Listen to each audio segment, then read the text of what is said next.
Ooh. What do you mean? Ooh, welcome in Mad Talk Sports episode 59, post Super Bowl. Drake, what's up? Kyle, welcome back. Glad to be here. How's it That's going? guy. I've been building this brick wall behind me for months. So once I finish it, you guys want me back on. Are you building that, or is that Tatum who's been building that? Boo. Bad joke. Come on, he's building a brick house. But appreciate you joining us for episode 59, which is titled, let me add it to the stage here.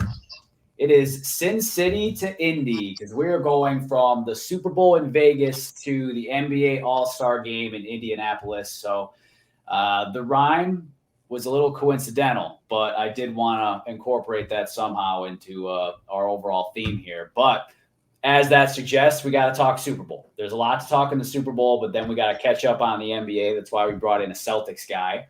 And since it is All-Star break and the weekend, All-Star weekend coming up, we will do our All-Star draft just like last year.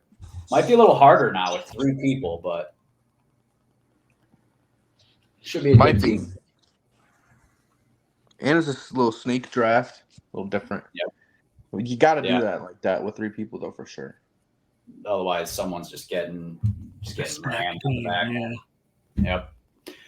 Well, let's dive right into the Super Bowl. So Super Bowl 58, and kind of want to leave it free form for us getting started here as far as like just general takeaways on the game. I know, Drake, we talked a lot as it was going, but Kyle, kick us off. What was your like initial thoughts on the game? Very, I don't want to say boring first half, but very defensive first half, which I enjoy because I like defensive football. Like, I've always liked defense more than offense in football, but, second half of the game really picked up. Overtime, obviously exciting. I think it was a really good Super Bowl, in my opinion. I would agree. I thought it was an excellent game because even when it was defensive in the first half, there were like fumbles going on. And there was some I enjoyed watching the trench battle. Yeah, that's what I love watching the defenses play. Like like I said, I've always liked defense more than offense in football. It is because I'm a Bears fan and I was just kind of raised that way, Maybe because you've still never seen an offense, so maybe. Rude and mean. Drake, what about you? I mean, I liked it. I liked the game for sure. It was pretty much everything I expected, to be honest. I mean, I didn't expect all the turnovers and the special teams being important, as Joe called, but it was pretty much everything I expected. It was a good game defensively, and it turned into an offensive game. So I loved it. Yeah, I especially just like that it was a physical Super Bowl. Like even the completions that like Brock Purdy had some nice throws over the course of the game, like in tight coverage, and receivers were kind of getting rocked a little bit. And the O line versus D line for both teams, I thought was just a slugfest. Yeah. Except, the Niners offensive line rarely knew how to block Chris Jones or who to block. I mean, it's Chris Jones, though, man. Yeah, it's Chris Jones, but some of those times it was schemed to let him go free almost. Like it was crazy. I don't know if that's a Spags thing, Spagnola on the Chiefs coordinator, like scheming it up that way, but also Shanahan kind of does that where he schemes in a certain way to where he leaves somebody unblocked, like just assuming he can get away with that. And that's why usually his quarterbacks are hurt, but you can't do that to Chris Jones. How does Spagnola? How is he still a defensive coordinator? Because he was a head coach already with the Chargers, or no, the Rams. Okay. But I feel like he should get another chance. His defense is all the 3 times they've won the Super Bowl, they've always picked it up in the playoffs. Like I feel like he should get another chance to be a head coach. I don't think he wants to. I think he's good at his craft. Like he won a Super Bowl with the Giants as their coordinator in I want to say it was the 11 Super Bowl. It could have been the 07 against the unbeaten Patriots at the time. But I don't think he wants to. I think he's got a real shot, in my opinion, to make the Hall of Fame as a coordinator, which is very rare because he's already got 4 Super Bowl rings and beating some really great teams. And I think he might have another on the way. So, like, I think he's set. I don't think he wants to go anywhere. I guess. Could he get a shot? Maybe. But, the league has also changed, too, to where defensive coaches, you get like 1 or 2 years before you're out. Yeah. D'Amico Ryan's working out pretty well. He is. I'm not saying he can't work out. 1 or 2, probably, we'll have to see how next year works. Right. Yeah. It obviously depends. And going to the other side of the ball, like, I do think the Niners defense, they were locked down in the first half. But once the Chiefs O-line kind of like shored up a little bit, and Drake, I sent you, what's his name? The backup left guard who stepped in. I can pull it up, but I was incredibly impressed with him. Let me see his name.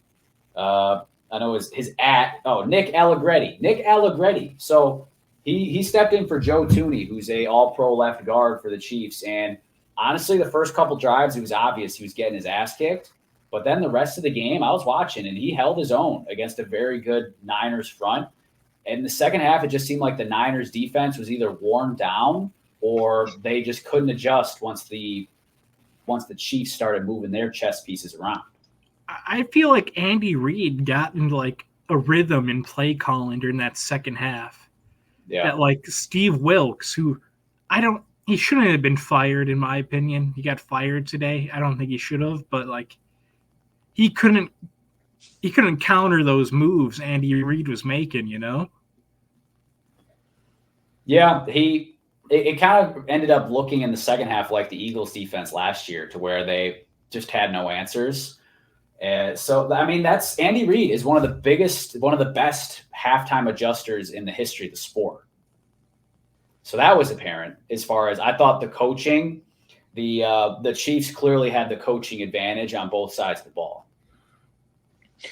The linebacker who filled in for Dre Greenlaw, Burks, Warren Burks, former Packer. He was targeted 9 times, and there were 9 completions on him and like a touchdown. Yeah, that's and like 200 yards receiving. Yeah. Once Greenlaw went out, that gave them a nice little out routes. They were killing them with out routes. Yeah. That was so sad what happened to Greenlaw. Yeah. And like at the time, people were like, "Oh, that's why you shouldn't celebrate too early or anything." But it's just excitement of just being there, Like it's not like he was like taunting or whatever. He was just excited that he was just running on the field. I know. Yeah, but it was the way he was like revving his engine. Like he like because he jumped up and then planted and then tried taking off like. So I saw a video afterwards. I don't know how accurate it is, but it was someone's like medical perspective. And it was like a series of film of Greenlaw. And they said where he puts pressure on his foot is that he's always putting undue strain on his Achilles, and that this was like eventually going to happen for him. Obviously, it's the worst time ever. Like it just gave out at some point. Like it was, like that. I think because that was what they were saying is basically like they showed series of film and just the way his feet always are when he's like making contact or when he's bursting, and it's like he's putting a lot of pressure on like the side of his foot instead of like your front plantar, like the balls of your feet, which is interesting. And if you watch the video, it kind of looks like what happened too. But I'm not a doctor, so I can't verify the facts. That kind of sounds like what happened to Derrick Rose. I remember doctors and like people knew stuff about like medical things were just like the way he lands, he's gonna tear up his knees, and he ended up tearing up his knees. It's like some athletes, just like the way they grew up doing things, they were never told not to do that. So like the way they move is just more likely to be injured. Right. Yeah. I think that happens from time to time. But it certainly had an effect on the Super Bowl. But either way, both teams had some guys that were missing. So, there were no excuses for anybody really. I thought I thought it was a great game, and I don't think there was terrible officiating or anything like that. People complained about holding, but I thought there was a lot of holding by both teams, and I thought those were calls that you rarely see get made anyways. So I thought it was even spread there. I think some of those calls, some people have thought they should have been holding. I saw them on Twitter like slow down. Like Nick Bosa was spinning into like the Chiefs tackle's chest, and like that's not a hold, you know. No, like just because his hands are out and he spins into it, that's not a hold. You can't call that. There's holding every single play. Oh yeah. Yeah. So Drake would hold every play. Every play. Holding is a part of blocking, you know. You just depends on when you're going to get caught. Kind of. It's a line you flirt with until they draw it to where you can't go any longer, and then you're like, all right, let me scale it back a bit. But so that was just something I want to say, because I know a lot of people have been complaining about that. But I mean, something like Drake, you said, special teams, that was huge, because obviously the Niners had a stroke of bad luck with that muffed punt. Not even a muffed punt, just hitting someone else. Yeah. That's just bad luck, and it sucks. But that's football. It's a random game in a lot of ways. I knew they were losing after that happened. Like that's just one of the things you can't overcome. Yeah. I mean, that was a game changer, you know. It's just unfortunate. Was that the second half, right? That was in the second half? Yeah, because they didn't score a touchdown in the first half. Yep. So, yeah, because go ahead. I'm just saying, I was gonna say, why did they stop running the ball in the 49ers in the second half? Kyle Shanahan, man. All right, there goes the Shanahan talk.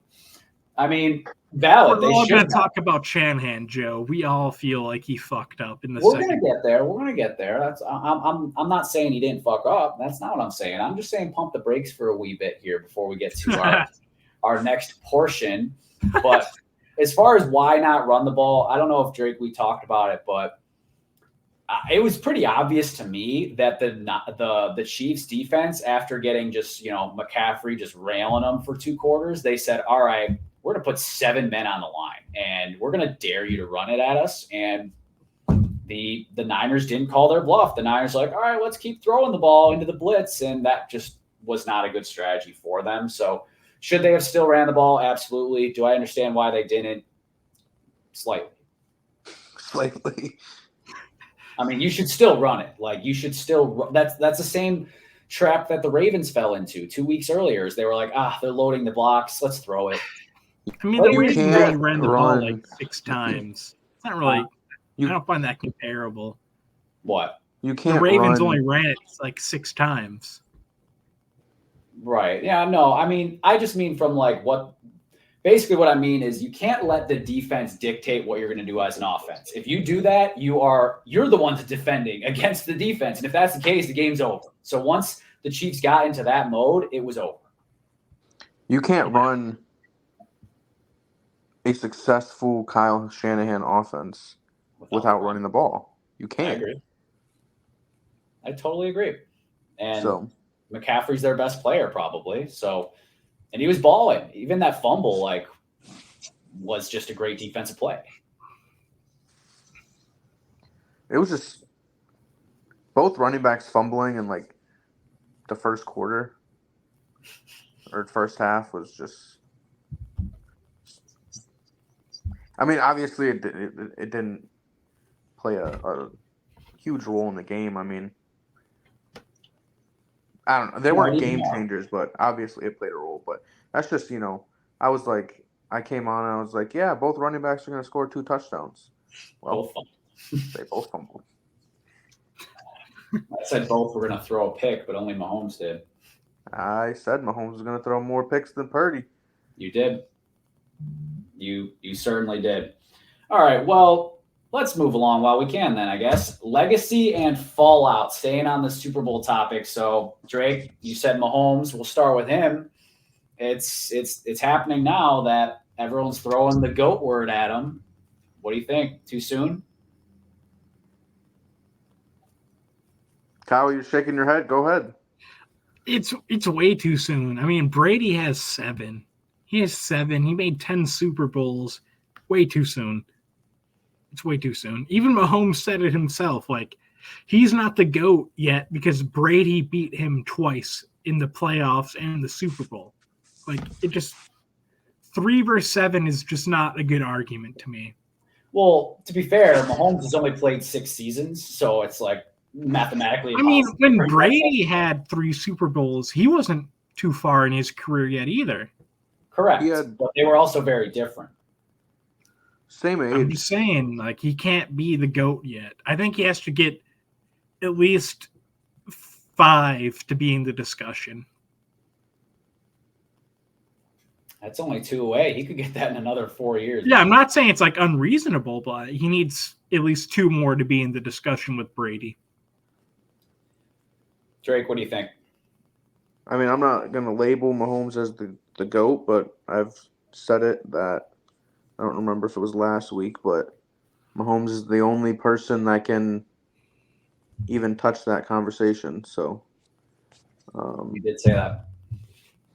Honestly, and I still believe that, and I think that now he just solidified that we probably won't. Nobody else will be in that conversation for another 5 years, 6 years. You know, it'll be. He's stealing all the Super Bowls from all the other young quarterbacks right now.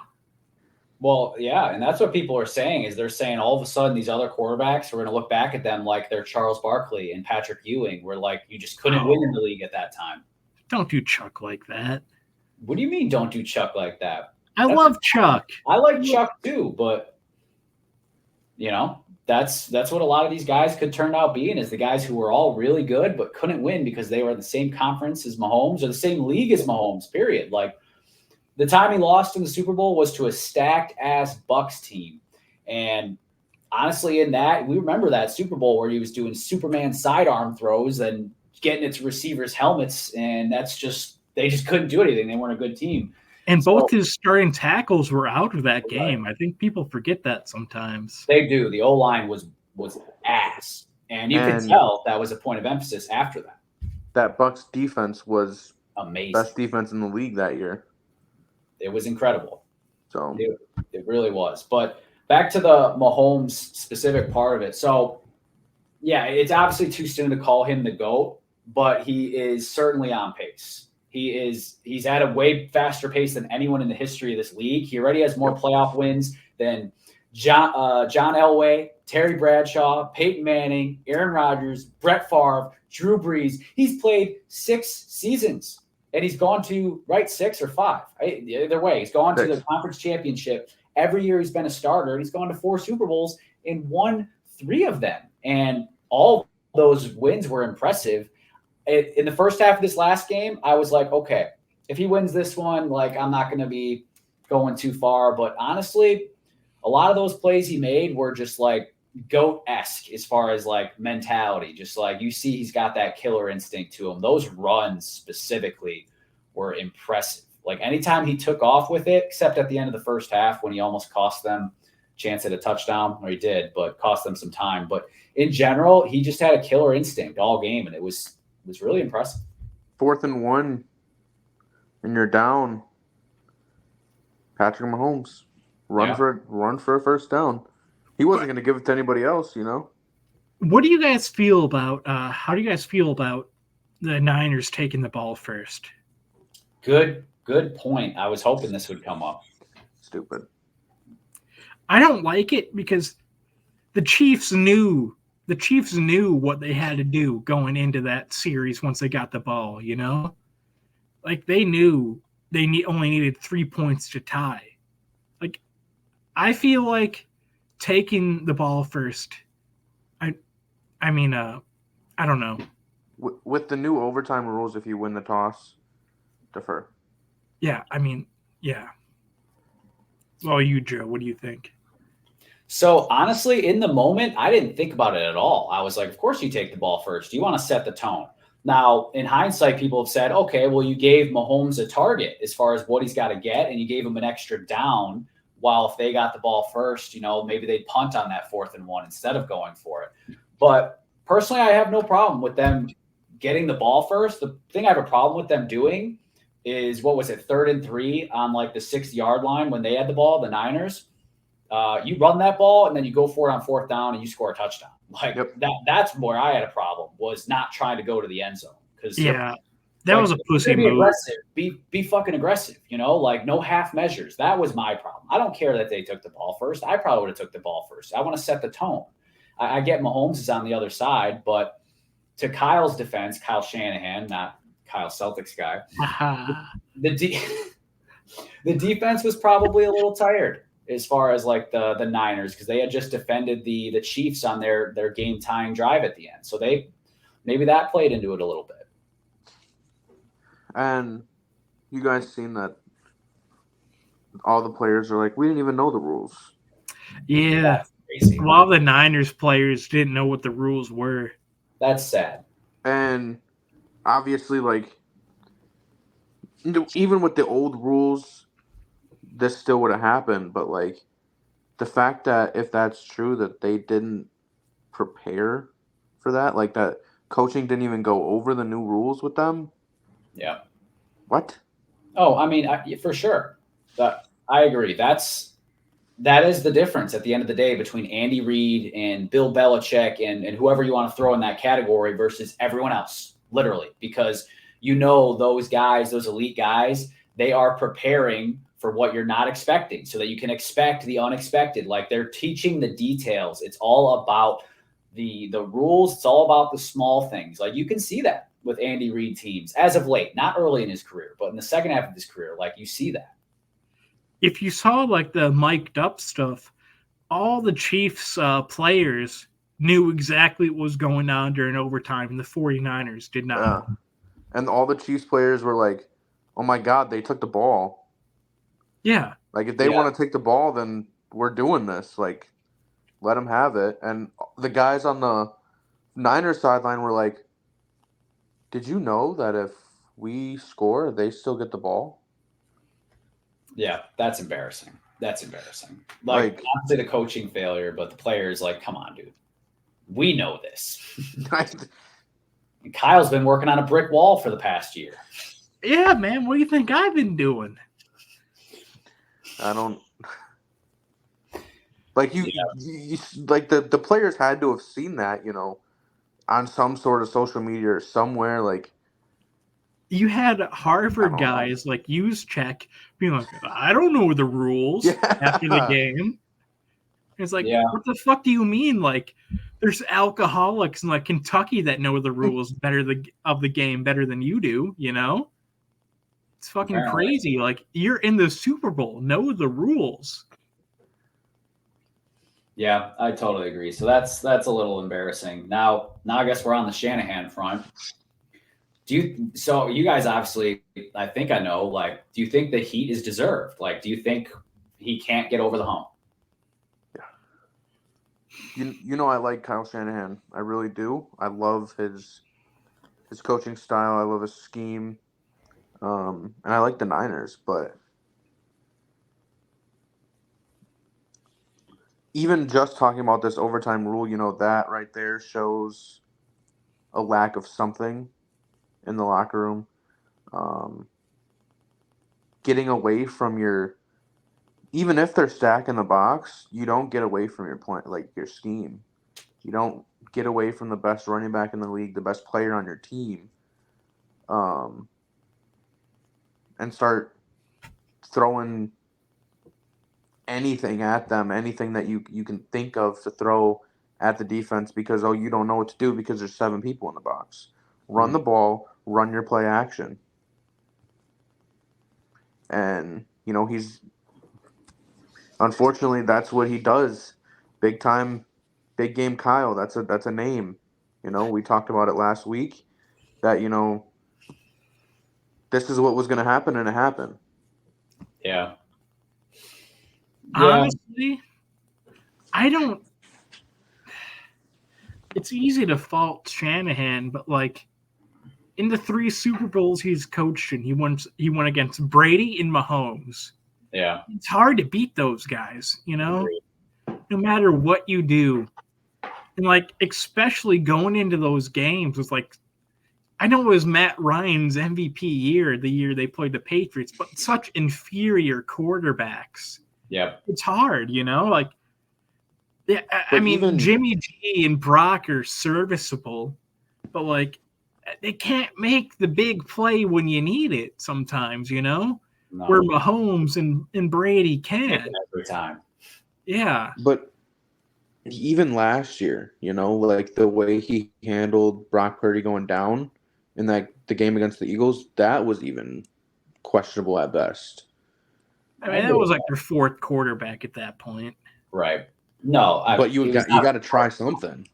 Yeah, I agree with you, Drake. It was the inability to adjust. But Kyle, you make a great point. Like his 3 appearances, he went against who we all pretty much think now are the 2 greatest to ever do it. And not to mention probably 2 of the top, 5 coaches to ever do it as well, coaching those great quarterbacks. So, but yeah, like to be fair, I totally agree with that. Now, I do too. Another thing is Drake, Kyle, maybe you remember too. I think this was early in the year when they had just rammed the Cowboys into the ground. And I said, there's 3 things historically that have stopped the Niners: injuries, Jimmy Garoppolo, Kyle Shanahan. And I think this is when we had the big Brock Purdy argument. It was. And we could talk about him next. But on the Shanahan side of things, Drake, I know you respect the hell out of his schemes and his ability to mentor coaches even, and his coaching tree is impressive. His teams are always stacked, and he gets more out of these serviceable quarterbacks than probably anyone else in the league could. But for some reason, he's got like that, like I said last week, I think he just like sees the championship belts like just passing him by.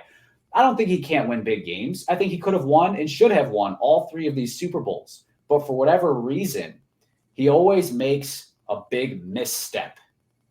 Now, in some games, he got away with it. Like against, in playoff games, he's gotten away with it before. But when you're going up against the greatest of the greatest, you can't.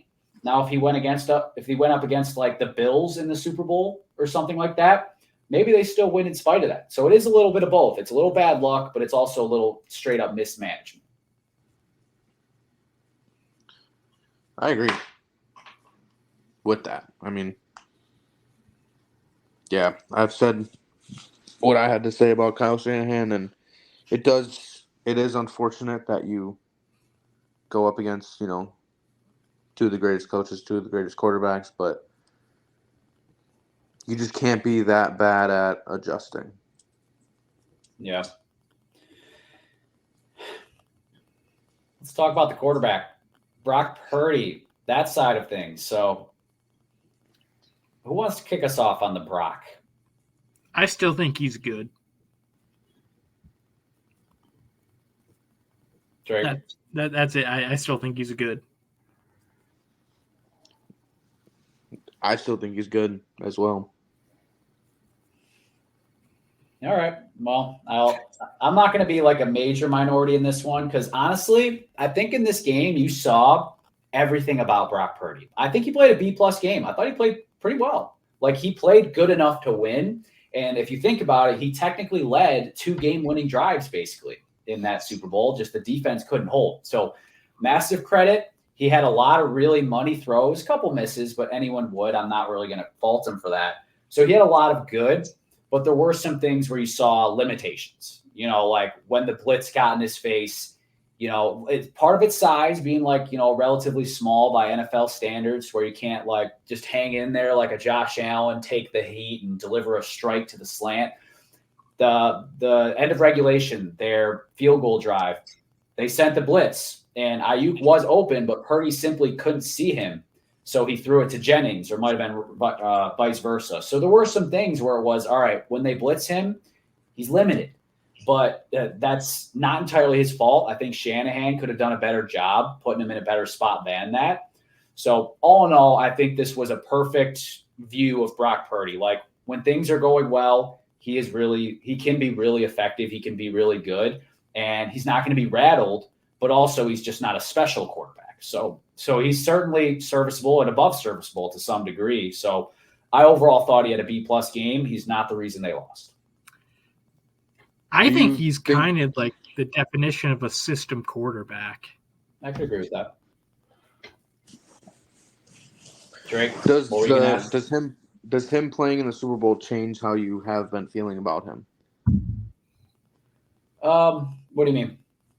Well, you said, you always say he's got to show me this or he's got to show me that, or I don't think this because this. Did his performance in the Super Bowl change how you feel? Well, you finally said you think he can be very good, which is something I never heard you say I'm going about to say him. very effective, not very good. So I think this happens. This is for a lot of people. This isn't just Brock Purdy. Like, environment matters. Where you are matters. Like, if he was on, like, say, the Titans, do I think he'd be garbage? Yeah, I do. But I could say the same thing for a lot of quarterbacks who are actually effective in their spot. For the system he's in, he's better than a lot could be. But at the same time, if you ask me, would I rather have Kirk Cousins in that system or Brock Purdy? I'm taking Kirk Cousins. So, like, there is some give and take. Like, I think we've come to this agreement, obviously, that he's better than Jimmy G. And all this really showed me was that, again, things I've been coming to know over the past few weeks, that I respect his grit. I respect his mentality. I think he's a smart player, and I think he's a capable player. But I also don't consider him like flirting with top 10 or anything like that. I consider him a middle of the pack quarterback in a system that lets him perform above that. On that play that Chris Jones got just completely free and right in his face, Snead got cooked. Oh, he did. On that play. Like, if Brock Purdy would have had a half a second longer, that would have been a touchdown. Yep. Talking towards like the end of the game when Purdy had to like toss it up on like third down. Yeah, that was in overtime, wasn't it? Yeah, I don't remember. It was the one where Chris Jones got blatantly free. Chris Jones got right through the line. Yeah, he got cooked by Ayuk. It was Jennings or Ayuk. I think it was Ayuk. Because Ayuk was complaining about it. If Brock Purdy would have had a half another second.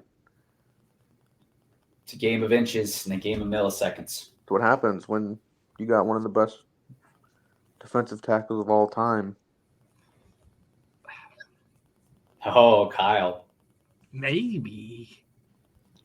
I mean, he'll play himself into it legacy-wise. He's got the rings and he's had incredible performances in these Super Bowls. Like, I don't think he's better than Aaron Donald, like, historically, or, It's just a weird argument because, like, I feel like in the regular season, he's good, but he's not like, you don't think of him as like one of the best D tackles of all time, But in the playoffs, he always steps it up to where you're like, this guy can't be blocked.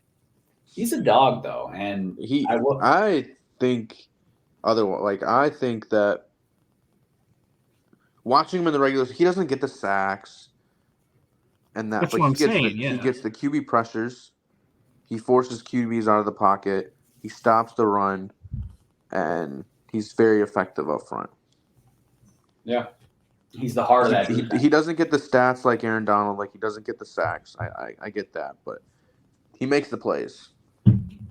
He does. And in the playoffs, yeah, it comes to. I think he has a switch in the playoffs for sure, but I still think he does it in the regular season. He just doesn't get the sacks. Well, that's what he's missing. I agree. That's a lot of interior D linemen, but come on, guys, say it with me. Big time players make big time plays in big time games. He is like the big time player when it comes to like that position. Him and Donald, as far as the past decade plus. Now, every Super Bowl, every AFC championship they've won, Chris Jones makes a big play towards the end of the game. Right. Always. It's incredible. It's really incredible. And I think that is something that, you have to be one of the, like I said, greatest D tackles of all time. Yeah. I agree with that. Now, it's hard to compare eras, to be fair, but yeah, I think he just gets overshadowed by Aaron Donald playing at the same time as him. Yeah, for sure. It's like a Michael Jordan, Clyde Drexler kind of thing. Cam Hayward's talked about as one of the greats too, but like in the playoffs, I'm taking Chris Jones. 10 times out of 10. For sure. Not close. Now, But how about Chris Jones versus Ndamukong Suh in his prime? Chris Jones. Chris Really? Jones. I mean, was a Ndamukong dog Suh back was one of my favorite players of all I time. guess we never saw really what Sue in his prime could do in these big games. Yeah. You know? He played in Detroit. That's what I'm saying. Yeah, he could have done the same exact thing, but we never saw it. Right, for sure. But I do, for Chris Jones, I do think he's got a path to being an all-timer just because he's so in the spotlight. And that's not something that you can say for interior D linemen very often, you know? So will he be like the most talented, the most skilled interior lineman of all time? No, but no other D lineman like that besides like Vince Wilfork will have played in as many Super Bowls, you know, or maybe Mean Joe Green for the Steelers way back in the day, but the league's more popular now. So it's just different. What about when he leaves the Chiefs? This year, he's going to be a bear. Yeah. He's going to be a bear. He could be, and then he'll turn into Albert Hainsworth for you guys. Mean. No, I do expect him to leave, actually, to go get the bag somewhere. Me too, but do you think that's going to hurt his legacy? He's got 3 Super Bowls. Right. It would just dampen it. Like, he couldn't go any higher. Yeah. I feel like he's going to be a Hall of Famer. Like, that's already – he's probably going to go to, like, the Jets. That'd be nasty. Him and Williams. Yeah. I like that. They probably won't be able to afford it, though. I could see him going to, like, the Texans or something. I think I've seen that, too. Texans. Yeah. That'd be nasty, too.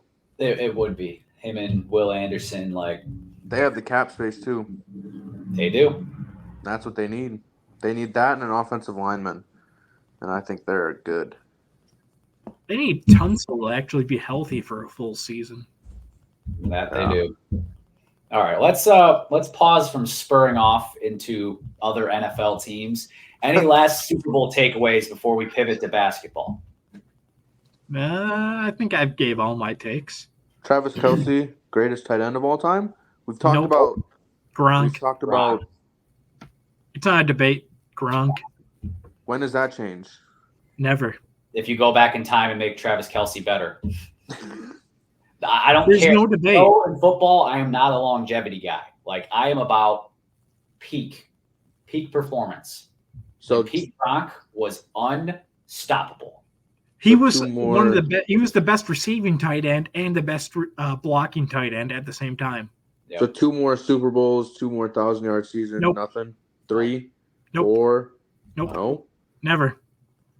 I mean, I'm with you. I think Gronk's the greatest tight end of all time, too. But, See, that's the thing, though, is like when people are like, oh, well, look at the stats now. He's got almost as many receiving yards in the playoffs as Jerry Rice. And I'm like, I don't care. Like, I just remember watching Gronk and just, like, knowing you could put 3 guys on him and he's coming down with it.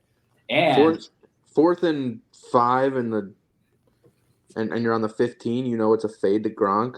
Dude. And everyone in the stadium knows it. Everyone watching at home knows it. The defense could have the most illegal hits ever, and Gronk would still come down with it. Yeah, he might, need like 8 surgeries in the offseason, but he was getting that ball. All right, but how about second greatest? Antonio Gates or? Tony Gonzalez. I'd say Kelce at 2. Gonzalez. I think there's a debate between him and Tony Gonzalez. Yeah, Gonzo was a dog. Like he was the standard, for a long time, and he was like the pioneer of this type of tight end in a lot of ways. You could have those two or 3, and I wouldn't be mad. Like either way, someone does it, Yeah, I agree with that. I'd personally go Kelce because it is impressive what he's been able to do from a longevity standpoint, and availability, and all of that stuff, and he's been unstoppable in big games in a lot of ways. So. Is Antonio Gates 4? Is he the 4th best all time? I have to look into that. I think he is. I think Gates is 4. He had so many fucking touchdowns. Too. I did like Gates a lot. He's up there. This is the type of conversation for when it's sports dead time. It is not sports dead time. We gotta get to the NBA. All right. All right. Yeah, we're already 45 minutes in. Exactly. And we want to be like hour-ish. But NBA review time. This is the Indy portion. We already been Sid City. Let's go to Indianapolis where all the real action is. Not really. But Kyle, last time you were on here was our last episode of 2023, so about a month and a half ago. And we talked a lot, but one of the things we discussed specifically was the microwave super teams, that being the Suns and the Clippers, which at the time, the Clippers were just starting their turnaround and they have gone full throttle since then. And the Suns were still wonky, and now they have really turned it around, but Beal's out with a hamstring again. But I wanna check in on your thoughts there specifically. I haven't been able to talk to you about any of these teams. How are you feeling about The Clippers have really figured out how to run their lineups together with all their. I mean, they have like 3 stars now, but people still count Russ as a star. But like, they've really figured out how to.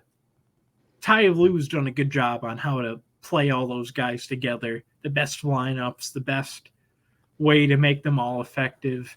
it? Yeah. I'm really impressed in what they've done over these last like 2 months or so. Yeah. And the Suns are. I still think they can be better. I know they've had a lot of injuries on their 3 main guys, but like I still expected more out of them by this point. I think they're like the 5 or the 6 seed right now. Yep. I mean, Beal's just kind of been a disappointment because he's been hurt most of the season, and he just got hurt again.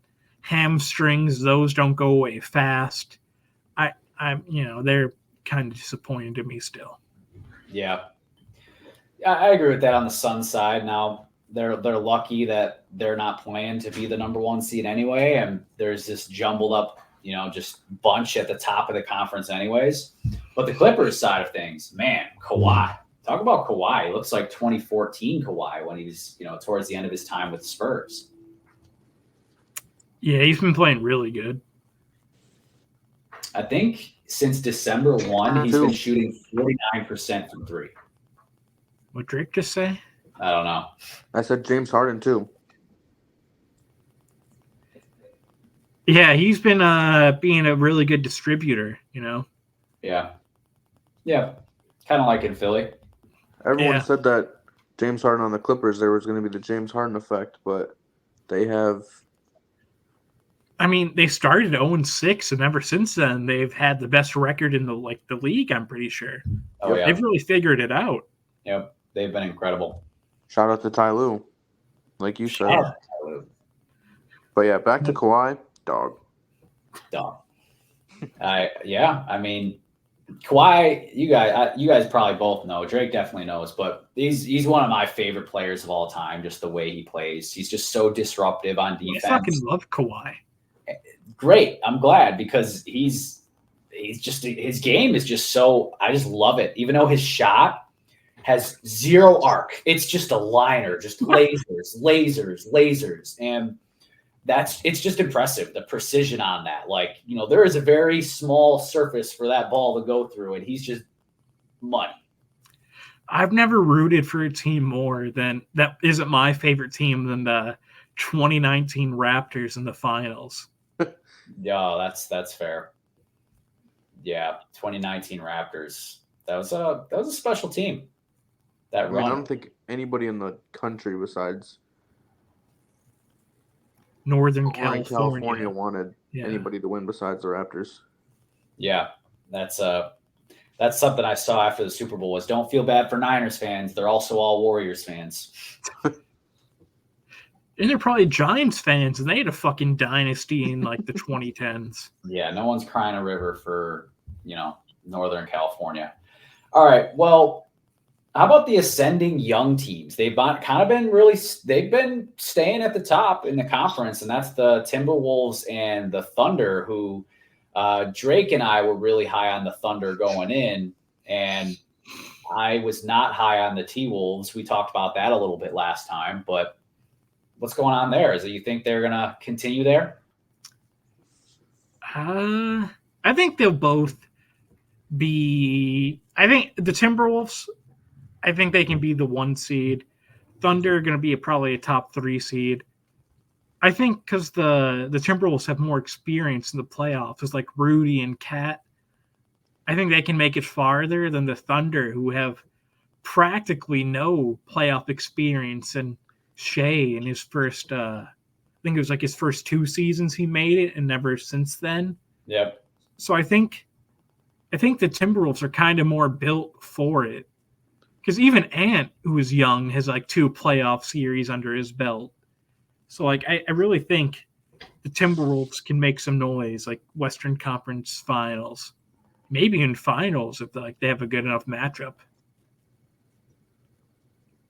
I think the Yeah, I do think scary. matchups are going to be quite important. Yeah. I think the Timberwolves are scary, and Anthony Edwards is a fucking beast. And I've been saying that since he came in. I know, and you like to quote me on that, on how I felt. Yep. But Joe said Anthony Edwards is going to be trash. Okay, No, he that's said he's going to take, Joe. he started trash because his rookie year he was shooting 40% from the field. I said that's garbage because he was still a beast. Yeah, he looked like a linebacker out there. Just now 40%'s like everyone shoots 40%. I don't know if that's true. Like Dame? Yeah. Dame sucks. All right. Okay. Settle down, first of all. Oh, whoa. It's just a Celtics hater. A Celtics hater. Celtics. I'm the Celtics guy. It says it right there, Joe. You're a hater that's a Celtics guy. How about that? We're not talking about the Bucks and the Celtics yet. No, we don't need to talk about them yet. But yeah, I really like those young teams. I liked what the Thunder did on the trade deadline. Not taking a big move. It's they're a good team. They're going to need a good matchup. They're not ready to win it all like Drake thought they might. The T-Wolves, though, I think that's a team that the Clippers don't want to see. Is the T-Wolves, because they match up pretty well from a defensive standpoint. Yeah, Rudy Gobert is going to win DPOY. Probably. Is he actually? Yeah. No way he does. I don't see a way he doesn't unless he gets injured and misses all the rest of the games this year. What about Honestly, Wemby? He's been pretty solid. No. Too young. Gobert is leading the number 1 defense for the number 1 seed in the West. He's winning DPOY. What will that be, like his 4th? Yeah, I think so. It's crazy. 4th or 5th. He's locked down. Yeah. He's playing great. Good. Can't overuse that great word. Can't. All right. Well, before we go into like checking in on awards, Kyle, do you have anything else on the NBA general landscape that you want to go into? Yeah. The Bucks are dumb. They fired Griffin for no reason to hire someone who's been a worse coach. They trade for Pat Bev, who does nothing except annoy people in the regular season. And Giannis takes 20 seconds to shoot free throws. They're dumb and they're stupid. I hate that them. last point. I can't argue with as far as the Giannis 20 seconds thing. Like that's just fact. So I obviously have to force myself to believe. I do like the Pat Bev move because I don't think there was anything else we could do, and the Bucks needed some sort of defensive energy at the guard position, like we kind of talked about last time. He can't guard any good players. He's too old at this point. That's what everyone said about PJ Tucker when we traded for him, and then all he had to do was annoy and tire out KD for a series, and that's all we needed from him. Yeah, but you're not in the fucking you're not in the pandemic season where half the good teams aren't good anymore. Oh, so is that what we're doing? We're putting asterisks on the season. How about that? Sounds like a Celtics guy because they can't win post 2008 when you had Doc Rivers, who you're shitting on right now. Hey, guess what? How many playoff series has the Bucks won in the last 2 seasons? 1. Celtics have won banners for playoff Celtics series. Celtics have won 6. Made the finals more recently. Do you hang a banner for Eastern Conference Championship in Boston? I thought you guys were about championships. We are, but maybe win a playoff series. Be ready. All Yeah, I know is okay. he got that ring. Okay. What am I going to be afraid of? Chris Middleton looking like a fish? You could be afraid of Giannis dropping 40 on you.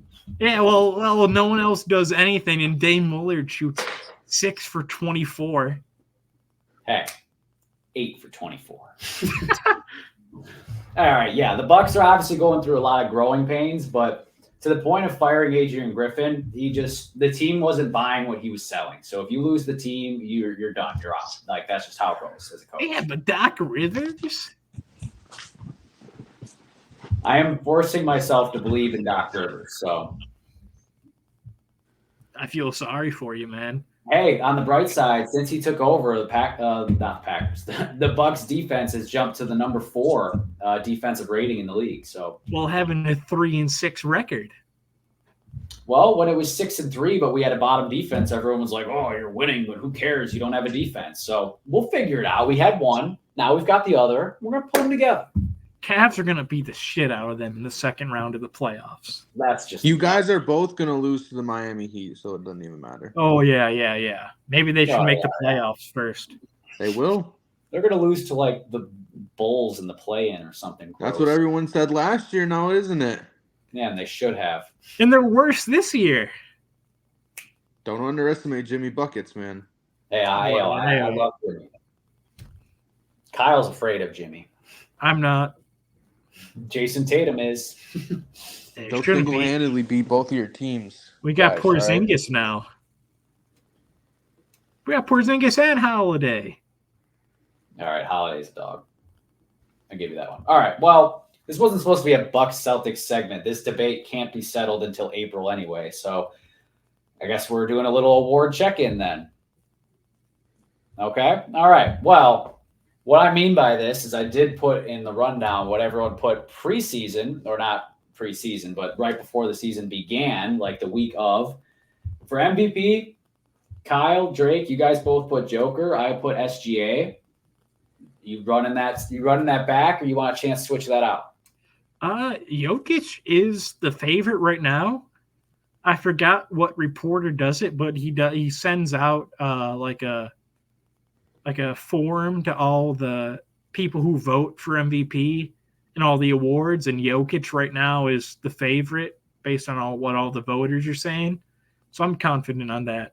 Mainly just because Embiid got hurt. Embiid would have got back-to-back if he didn't get hurt. Shea's second right now. Yeah.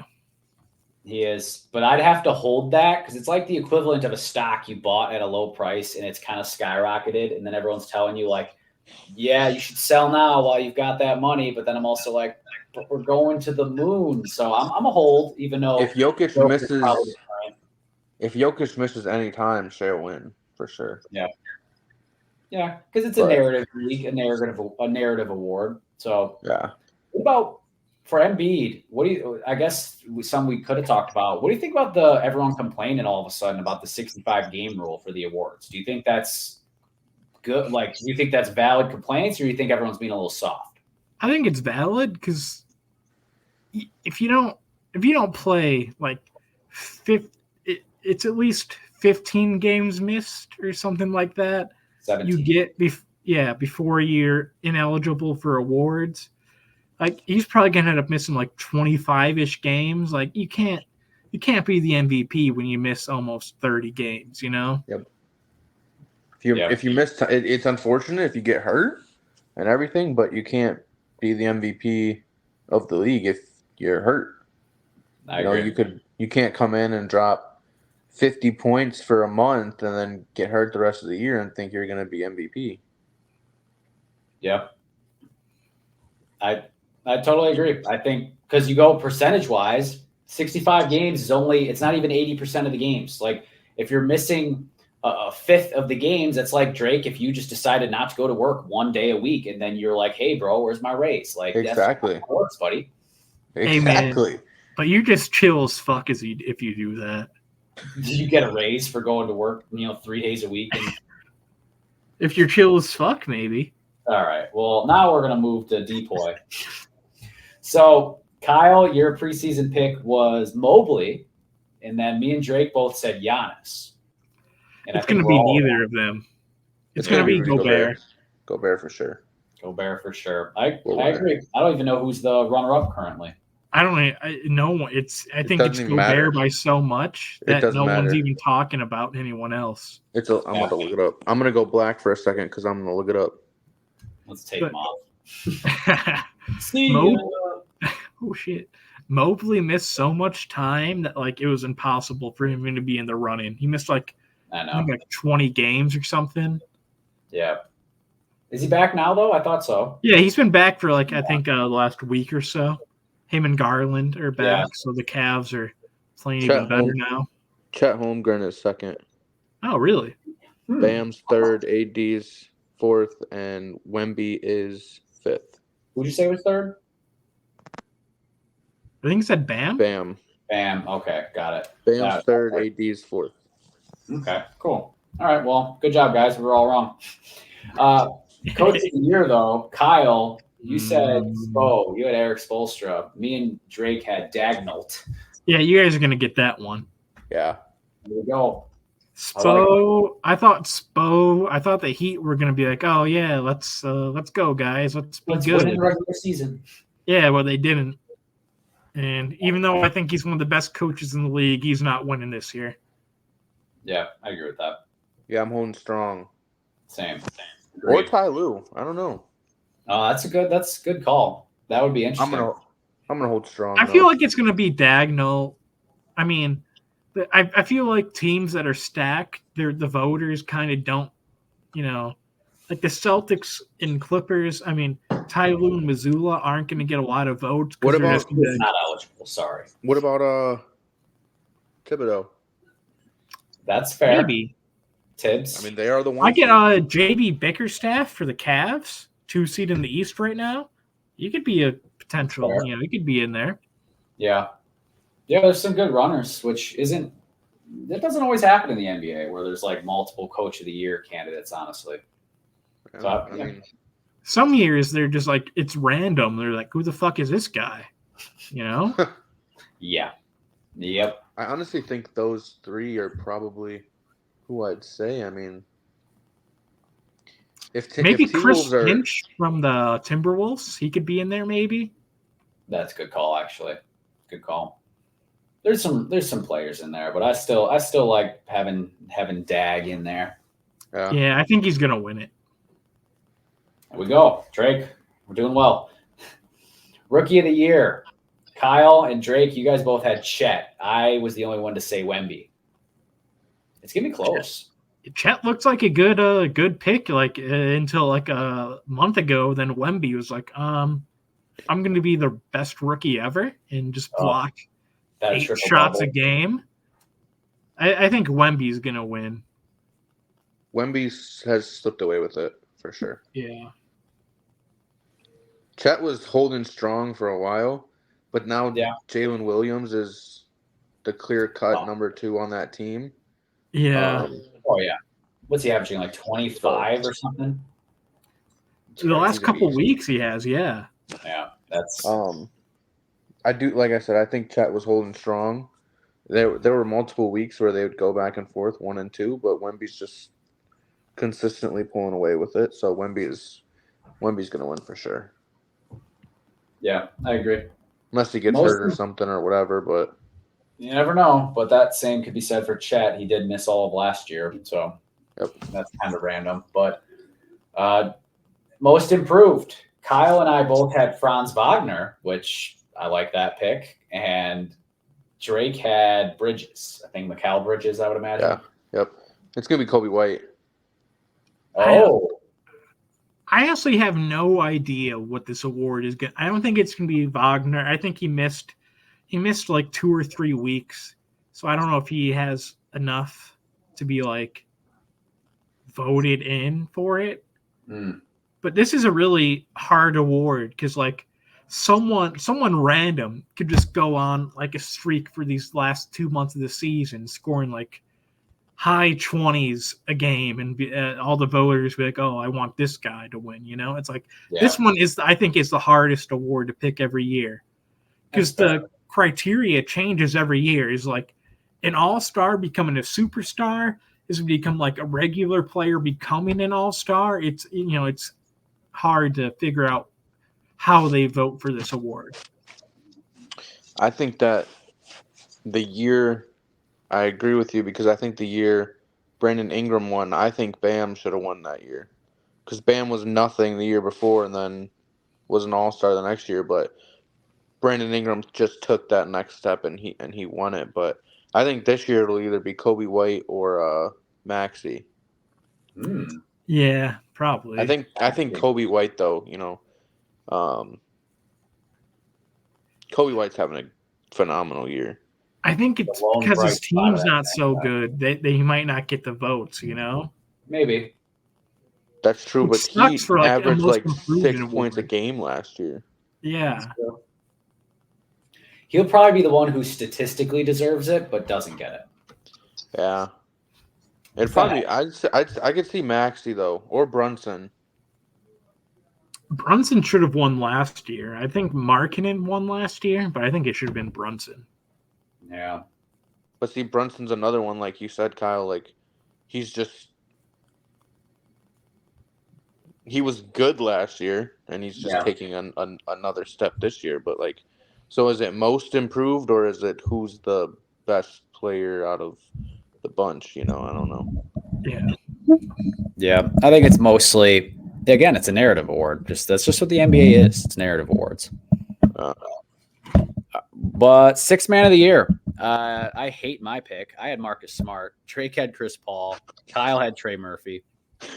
I think we were all way off. All of our guys have missed a lot of games. I honestly don't even know who like the favorite for. I'm going to look it up who the favorite for this award is right now. I don't know. Is it I'm going to look it up. What about Russ? No, maybe he's probably going to be up there. He'll be a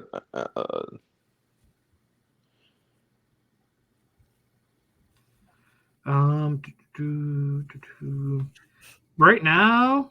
Okay, come on, load. It has Malik Monk as the favorite.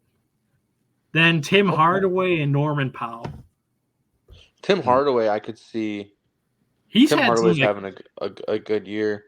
He's had like multiple 30-point games off the bench. And he's consistently in that 18 to 20 range anyways. He's got a couple, 6-pointers here and there, but who does? Malik Monk, though, that's a good pick. I didn't even think about him. I honestly thought he was a starter.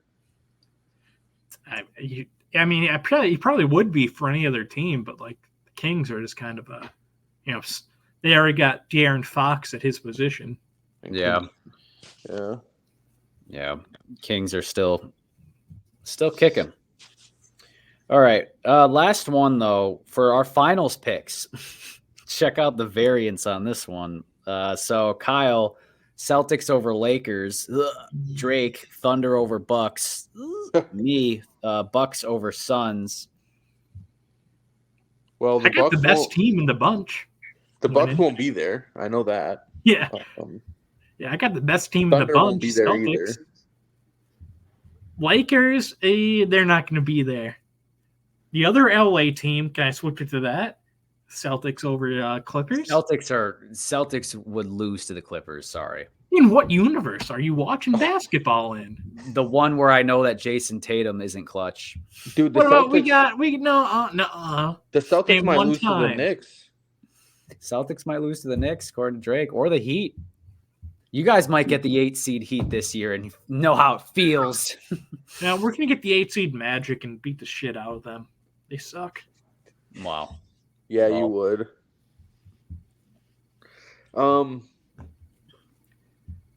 I like the Clippers, though. I really do. I do like the Clippers. I really do. I only picked the Thunder because, I thought we all were just going with our favorite teams because that's what you guys did. But, they could still make the finals. Like, they're the 2 seed in the West. They're up there. I don't think that they have the... I don't know if they can win because they don't have the experience, but they can definitely make it there. If they run into the Nuggets at any point, it's over with. Who? The Thunder? Thunder, yeah. Yeah, because they have no one who they could put on Jokic. What are you going to put Chet on him? You put 4 guys on him.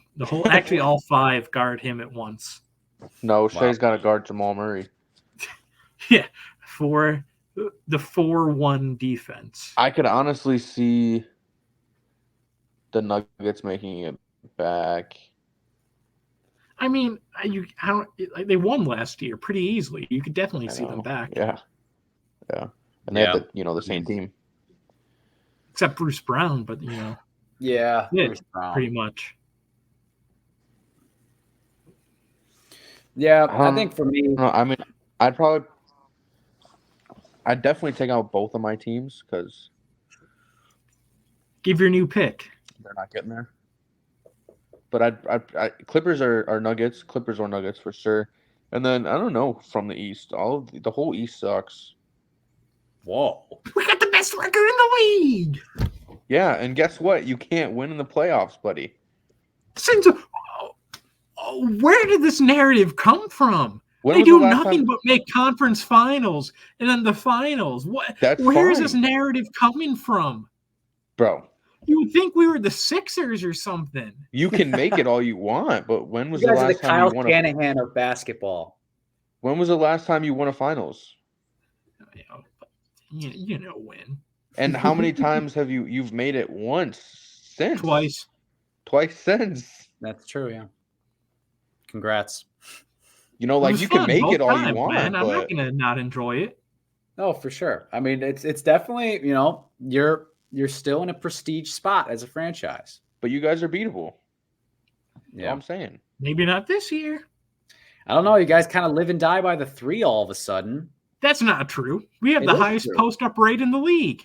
You also have the highest 3-point percentage, like as in attempts of your shots in the league. Oh, shit, I gotta grab my charger. It always happens to him. Well, good. Now we can continue to roast the Celtics to a brick wall. Hey, shut up. So, yeah, dude, I think the Celtics are certainly vulnerable. Like, obviously, they're a great team, like a stacked roster and best record in the league. But I think you guys need to drive the ball more. We do. You guys have like the second or third lowest drive percentage of possessions in the league. No, I'm getting a lot of Bill Simmons stats out of here. I think the Celtics are definitely beatable, but they're also definitely good. They're the favorite, but they can be beat. Yeah. Which is, I mean, of course you're the favorite. Like you said, you have the best record in the league. The Niners are going to be the favorite no matter what. Right now, but they could definitely be beat.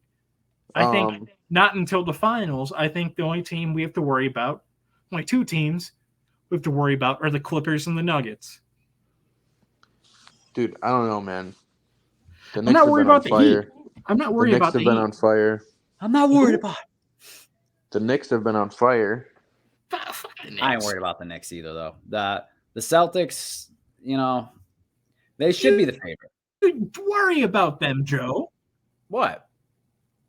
You do have to worry about them. Worry about who? The Celtics. What about them? You have to worry about them. I meant the Celtics don't have to worry about the Knicks is what I meant. Oh, okay. You know what? I take it back. Fuck the Celtics. You guys got to worry about the Raptors. Oh, yeah. Dude, I hope you both are on here saying the Celtics don't have to worry about the Knicks, and then just watch the Knicks whip the fucking Celtics. Let me tell you. Oh, yeah, because we have to watch fucking playoff Julius Randle brick 20 shots a game. Yeah, Julius Randle's pretty butt cheeks, but Jalen Brunson's a dog. He's going to get played off the floor. He's too small. He can't guard anyone on the Celtics. All you got to do is hope that Jason Tatum misses, 8 threes like normal. Yep. Once he knows he can just drive to the rim whenever he wants, they're going to be unstoppable. And I can't wait for that day for it to set in. Every Bucks fan and every Celtics fan always does this. Oh, when our superstar drives to the lane, we're unstoppable. We're going to the finals. Yeah, okay. All right. We'll see you there, buddies. Look at the history of the conference finals and the finals the last few years. Celtics have been there 5 of the last 6 years. We're winners. Drake has no skin in the game. He roots for LeBron and the Lakers suck, so he just gets to sit here and be like, "Oh, your guys' teams suck." I'm a player fan. Yeah. Well, you That's better start weird. looking for a new one. I liked Dame until he went to the Bucks, and now he sucks. He didn't even want to go there. We're moving on to the All-Star draft. We are past an hour, and Can I get the first pick? boom. Hold on, Joe. You didn't say if you wanted to change your finals picks or not. Yeah, we did. Who's your final stick again? Bucks over Clippers, baby. Ooh. It was Bucks over Suns. Now I'm just going all fanboy because those are the two teams I want. All right. You hated the Clippers like 2 months ago. I did not hate the Clippers. No. You said they're stinky and smelly and suck. Joe's always like the Clippers. Yeah. Always Joe's put the Clippers in the finals ever since Kawhi went there. Every year they're a finals pick for Joe. Except for last year. Last year I picked the Nuggets, so you did. Give me some cred. I pick the Celtics every year. They'd always disappoint me.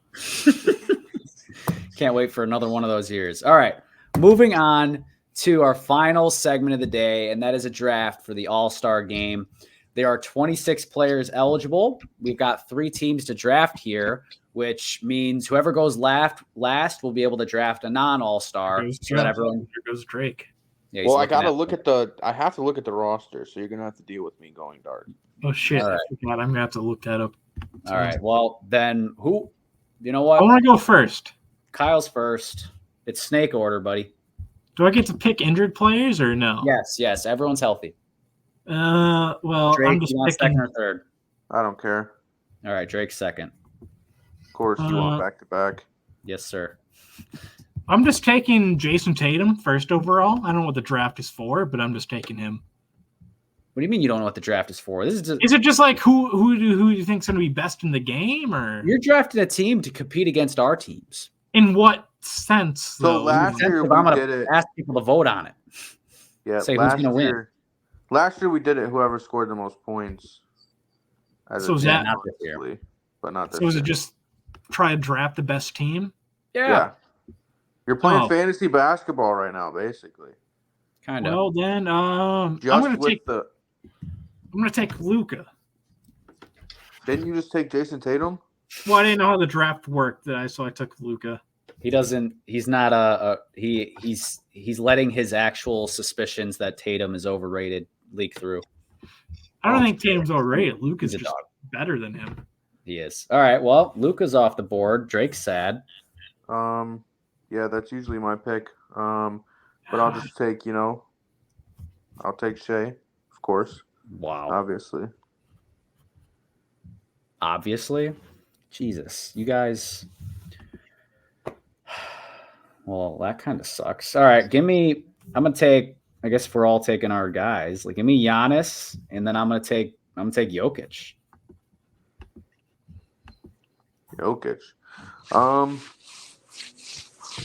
All players are healthy? Yep. Well, then I'm going to take Kawhi Leonard.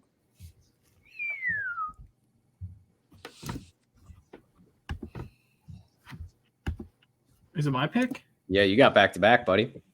Okay. I'm taking Tatum. Shocker. And is Giannis been picked yet? Yeah. Come on. I wasn't paying attention. No shit. I'll take KD. I'll take Joel Embiid. Can't believe Embiid went that far. I'm trying to keep up with all these names. That's why I wrote them out so that I could cross them off as we went.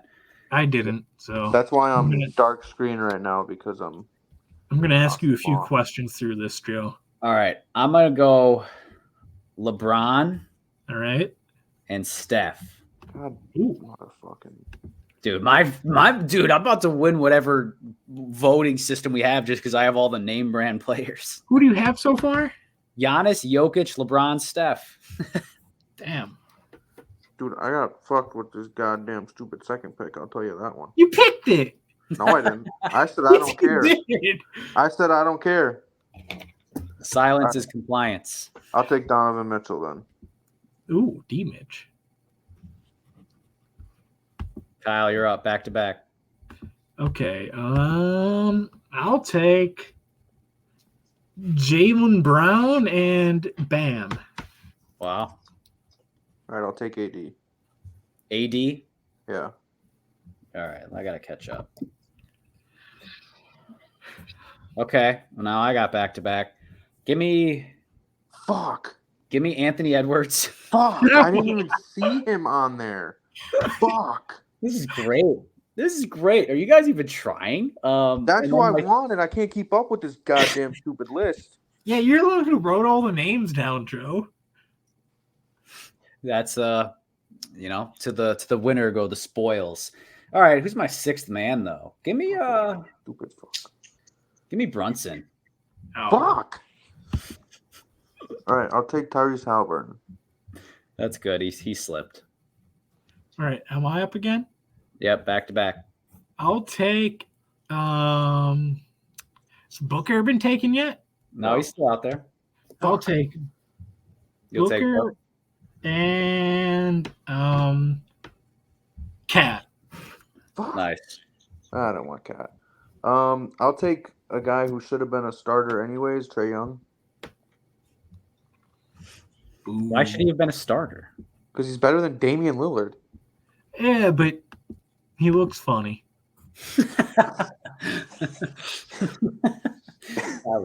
was bogus. All right. Oh man, now we're getting a little bit thinner out here. I'm gonna take Dame, even though none of you guys wanted to touch him. Yeah, trash can. And then you guys are gonna be writing him a handwritten apology when he's hitting games. Oh, after the All-Star game? Oh yeah, thanks, Dame. You scored 13 points in the All-Star game. Talking about the playoffs, but all right. And then I'll take PG-13. Fuck. Now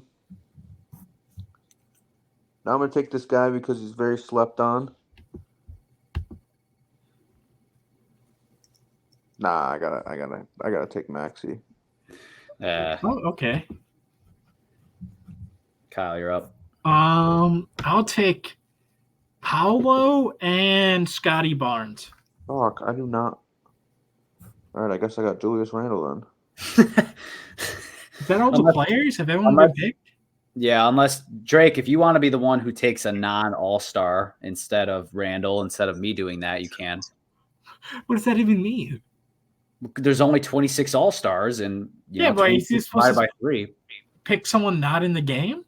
Yeah, like someone a who snub or something. A what? A celeb? How about a celeb? You could pick Kevin Hart. Hey, take Tristan in the game. Hey, there you go.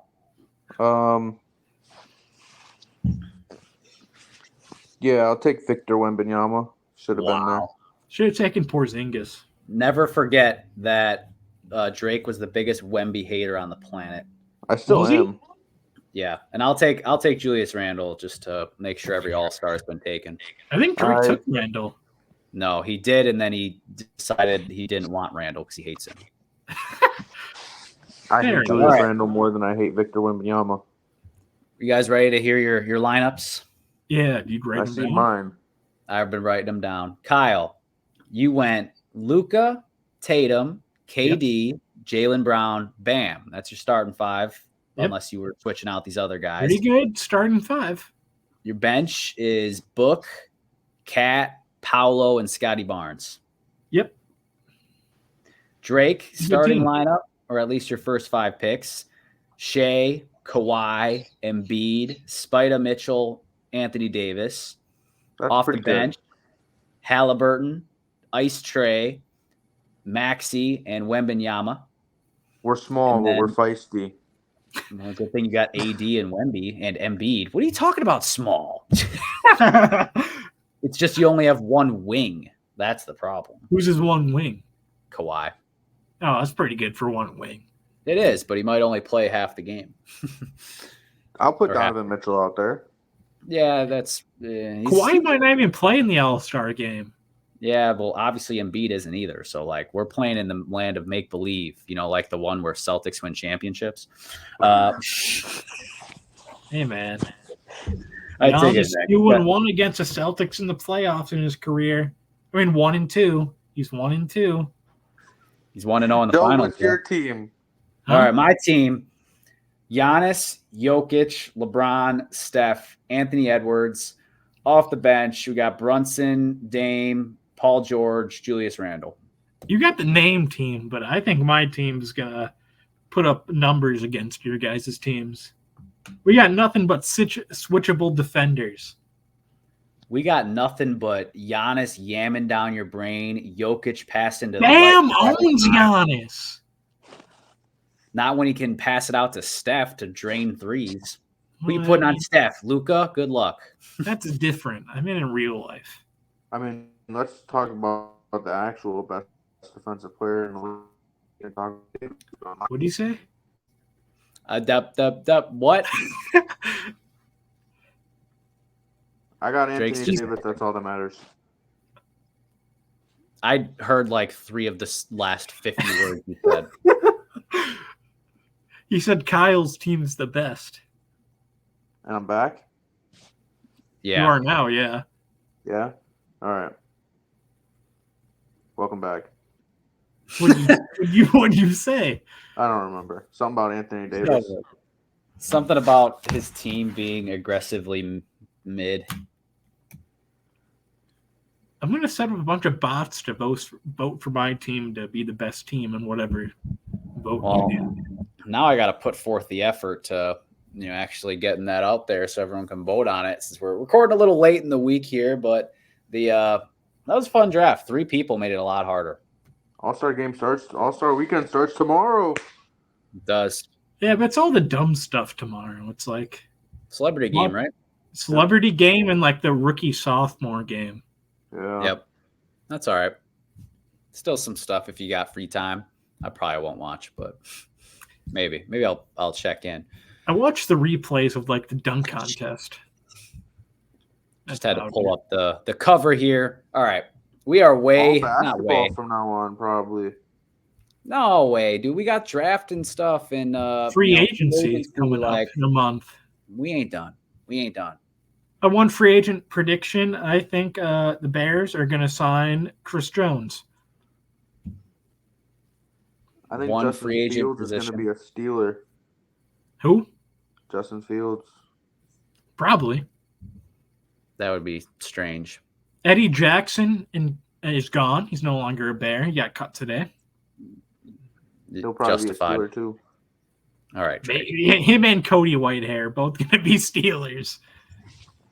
They probably will, actually. Yeah.